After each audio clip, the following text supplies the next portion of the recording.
Viewers আসসালামু আলাইকুম, কেমন আছেন আপনারা? আশা করি ভালো আছেন। তো দেখুন, আমি আপনাদের জন্য আজকে নিয়ে আসলাম একটি ডালের রেসিপি। ডালটা কিন্তু খুবই টেস্ট, যদি বাসায় বানান তাহলে বুঝতে পারবেন যে আসলে ডালটা কতটা মজা। তো এরকম একটি ডাল বাসায় করে আপনিও খেতে পারেন, আপনার বাচ্চাদেরকে খাওয়াতে পারেন। গরম ভাত অথবা রুটি, পরোটা যেটা দিয়েই খাবেন সেটা দিয়ে কিন্তু টেস্ট লাগবে এটা। তো চলুন আমরা এখন রান্নার প্রণালীতে চলে যাই। তো আমি প্রথমে ডালগুলো ধুয়ে নিয়েছি, দেখুন এভাবে। তারপরে আমি তেল দিয়েছি, অল্প তেল দিয়েছি শুধু ডিমটা ভেজে নেওয়ার জন্য। তো আমি এই অল্প তেলে একটু লবণ দিয়ে ডিমটাকে আমি সাদা সাদা করে ভেজে নিচ্ছি।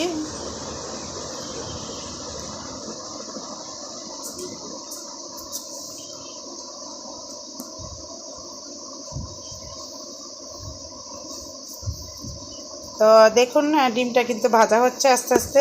আমি কিন্তু চুলাটা একটু কমিয়ে রেখেছি যেন আস্তে আস্তে ভাজাটা হয়, না হলে পুড়ে যাওয়ার সম্ভাবনা থাকে।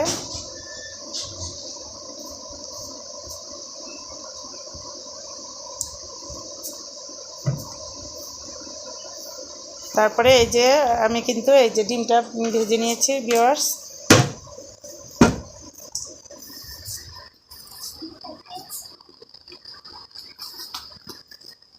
তারপরে আমি এখন ডিমটা উঠিয়ে ফেলবো। আমার ডিমটা ভাজা ভাজা হয়ে গিয়েছে।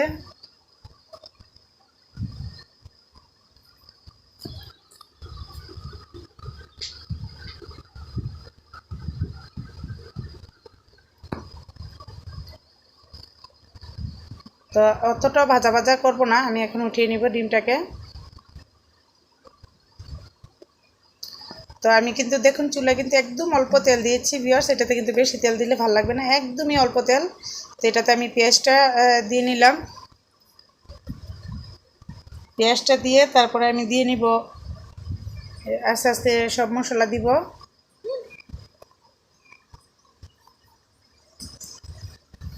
সব মশলা বলতে আমি তো তেমন কিছু মশলা এখানে ইউজ করব না।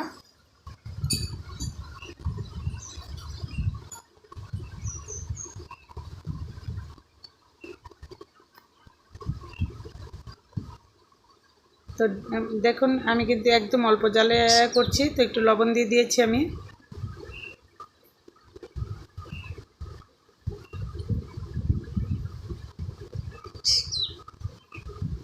আর ভিউয়ার্স, আমার এই ভিডিওটি যদি আপনাদের ভালো লাগে প্লিজ লাইক কমেন্ট শেয়ার করবেন, আর আমার চ্যানেলটিকে সাবস্ক্রাইব করে পাশে থাকা বেল আইকনটি টিপে দিন যাতে আমার নিত্য নতুন ভিডিওগুলো আপনারা পেতে পারেন। তো আমি এখানে কয়েকটা কাঁচামরিচ দিয়ে দিলাম কেটে, আর দিয়ে দিলাম একটু রসুন বাটা,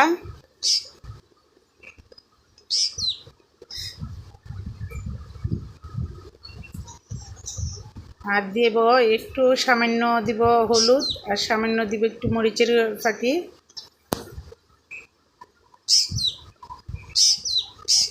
এই যে দেখুন কতটুকু দিয়েছিল, মরিচ কিন্তু একদম কম দিয়েছি, আমি হলুদের গুঁড়োটা একটু বেশি দিয়েছি।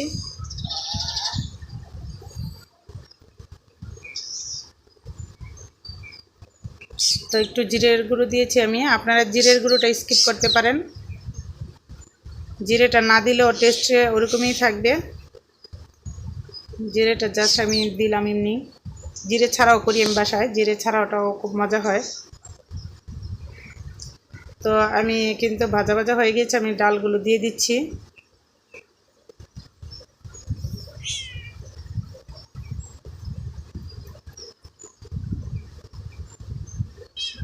ডালগুলো দিয়ে দিয়েছি ভিউয়ার্স। এখন আমি ডালগুলোকে ভালো করে নেড়ে চেড়ে নিব মশলাগুলোর সাথে। দেখুন ভিউয়ার্স আমি কিন্তু একদম কম তেল দিয়েছি, আর মশলা কিন্তু একদম অল্প অল্প আমি ইউজ করেছি এখানে।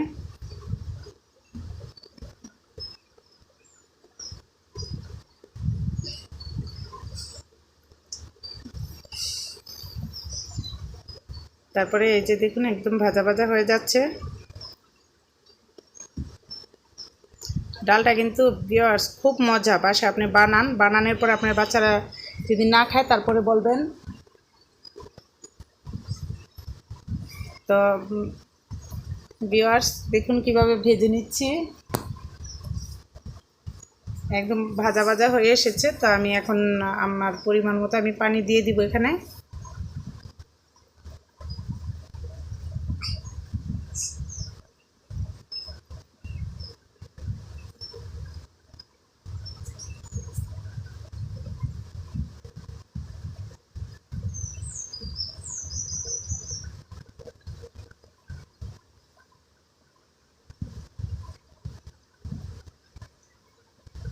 তো দেখুন ভিউয়ার্স, আমি কিন্তু পানিটা দিয়ে দিচ্ছি, একটু পানি দিব এখন কষানোর জন্য এটা। তো আমি এখন পানিটা দিয়ে আমি ঢেকে দিব এটা, যেন কষে যায় ডালটা। যে বাচ্চারা ডাল খেতে চায় না অথবা অন্য কোনো সবজি খেতে চায় না মাংস ছাড়া, তারাও কিন্তু এটা খাবে।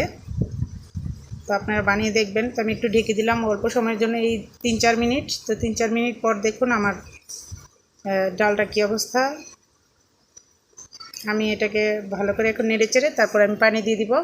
বেশ একটা পানি দিব না, যেহেতু এটা কিন্তু ওরকম ঝোল ঝোল হবে না, একটু ঝোলটা কম হবে, পানিটা ওরকম পাতলা পাতলা হবে না, কম হবে।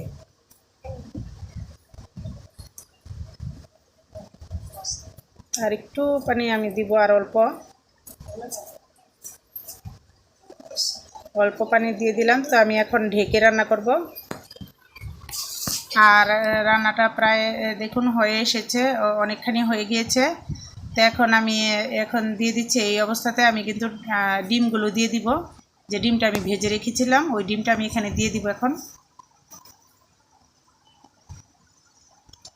দিয়ে দিচ্ছি ভিউয়ার্স, দেখুন ডিমটা দেওয়ার পরে কিন্তু ডালের কালারটা কিন্তু খুব সুন্দর হয়ে গিয়েছে ভিউয়ার্স।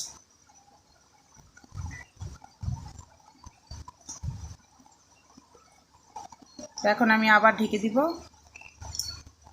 তো এদিকে আমি ফোড়ন তৈরি করে নিচ্ছি। দেখুন আমি তেজপাতা আর রসুনটাকে দিয়ে দিয়েছি, তারপরে কয়েকটা শুকনো মরিচ দিয়ে দিলাম, আর কয়েকটা আমি ভেঙে দিচ্ছি শুকনো মরিচ গ্রানের জন্য, বেশি গ্রান হবে এই জন্য আমি কয়েকটা ভেঙে দিলাম।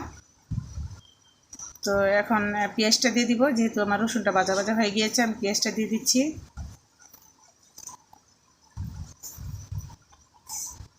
তো আমি একটা সুন্দর একটা ফোড়ন তৈরি করে নিচ্ছি।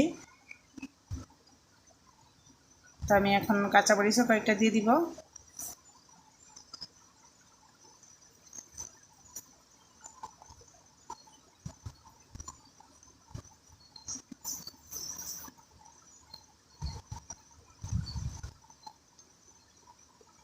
তো আমি ঢেলে দিচ্ছি, দেখুন আমার ফোড়নটা ঢেলে দিয়েছি আমি।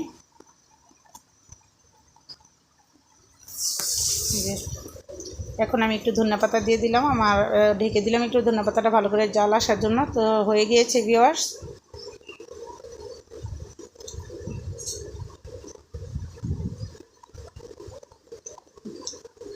দেখুন আমি ভালো করে নেড়েচেড়ে নিচ্ছি, আর একটু আমি সার্ভ করে দেখাবো আপনাদের কেমন হয়েছে দেখতে।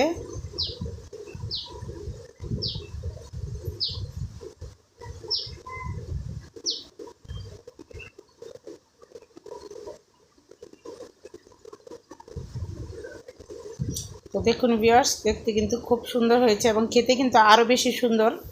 তো ভিউয়ার্স, ভিডিওটি দেখার জন্য ধন্যবাদ। ভালো থাকবেন, সুস্থ থাকবেন, আমার জন্য দোয়া করবেন, আমার পরিবারের সকলের জন্য দোয়া করবেন। আল্লাহ হাফেজ, আসসালামু আলাইকুম।